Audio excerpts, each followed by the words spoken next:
第272章抵达帝都。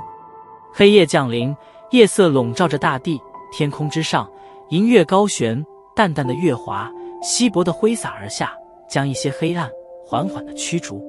宁静的院中，兄弟三人躺在舒适的软椅之上，抬头望着那满天星空，偶尔端起身旁的酒杯，互斟互饮，将手中酒杯中的酒水一饮而尽。萧炎偏头望着两位隐隐有些醉意的兄长，缓缓站起身来，从那戒中取出2卷封面颇为古朴的卷轴，然后将它们轻轻地放在萧鼎、萧丽两人身旁的小桌上，看着他们那疑惑的目光，微笑道：“这是2卷玄阶中级的功法，一木一雷，属性刚好与你们相合。功法中还配套着一种玄阶高级的斗技，两相配